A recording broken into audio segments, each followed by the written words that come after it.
Sobrang sakit naman. Kim at Paulo serye, enalmahan at iniyakan ng mga Fanny.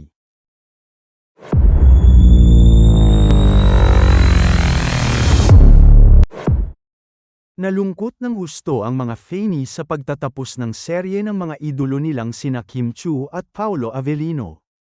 Ang inaasahan kasi nilang magandang wakas, hindi nangyari. Ang wish ng maraming Kim Pao fan ay maging happy ending, na magkatuluyan ang mga karakter ni na Kim at Paolo. Pero yun na nga, sa pagtatapos ng The Alibi, ay ibang-iba ang ganap. Well, dahil marami na rin naman ang nakapanood, kaya pwede na ring isulat, na malungkot talaga ang ending, dahil namatay nga ang karakter ni Paolo. Super lungkot ang mga Fanny habang nagbibigay ng mensahe ang karakter ni Kim sa harap ng nakahimlay na si Paolo. Pero, may konting kilig din ang eksena, na nilapitan, hinawakan, at hinalikan ng karakter ni Kim ang mukha ng karakter ni Paolo. Heto nga ang makadurog pusong mensahe ng mga Fanny. Hindi ko pa kaya mag-rewatch. Scroll lang ako sa X habang umiiyak. Kaloka kayo, na-distract ako. I had to host dinner. Super iyak ako. Si Kim lang ang nakapagpaiyak na artista sa akin. Sobrang sakit ng puso ko at kailangan kong humagulgol kasi hindi ko kinaya. Hindi nakaka-Christmas feels ang ending ng The Alibi. Ano gagawin namin? Here I am, after 5 hours, tulala pa rin. Paano po mag-move on? Ang lala ng epekto ng serye na ito. Aga-aga umiiyak ako. Ang sakit-sakit naman. Papasok ako ng work na maga ang mga mata ko. Sobra niyo akong pinaiyak. Saksak sa puso ang sakit. Magtung-mugto ang mga mata ko. We requested for a mapanakit na serye, but what we received was a story that pierced the depths of our being. It shredded our heart and crushed our souls. This story is brave enough to break your heart.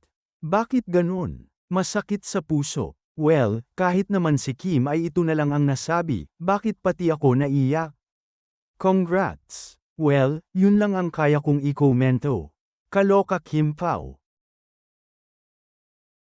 Samantala, dahil sa kanyang serye, ngayon lang daw nalaman ni Kim Chiu ang tungkol sa pampababa ng high blood o gamot na kilala sa pangalang Losartan.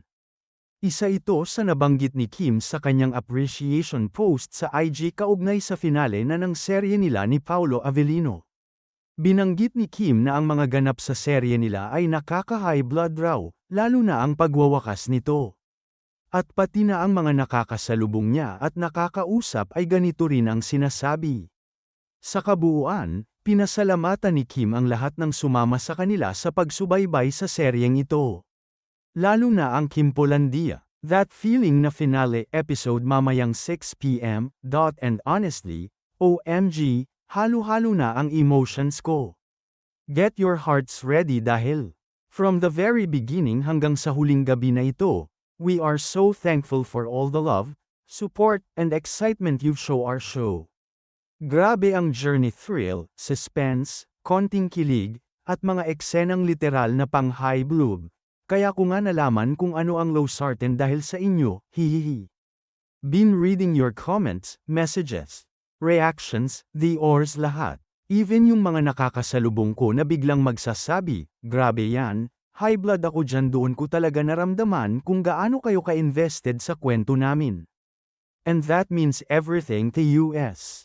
Feeling so overwhelmed and grateful knowing that, series, reached views all over the world, and most especially for making US top 1 on Prime Video since we started. Hindi ito mangyayari kung wala kayo. This win is for everyone who watched, shared, talked about, and believed in this show from day one. To everyone who stayed up late, waited every episode drop, and felt every scene with US, maraming salamat po. You made all the hard work, puyat and emotions so worth it. This is it, the finale. Abangan mamaya 6 p.m. Let's go. I can't wait to read all your reactions later. Hihihi. Napapayag ko si at Pao Avellino na gawin tong Ocean Eyes trend. Ang tinutukoy ni Kim na Ocean Eyes trend ay ang close-up video shot ng mga mata ni Paolo sa post na ito ni Kim. Abangers at panay na ang tanong ng Kim Polandia kung ano ang susunod na project ng Kim Pao. Hiling nila pelikula naman daw uli o di kaya ay book dalawa ng kanilang serye.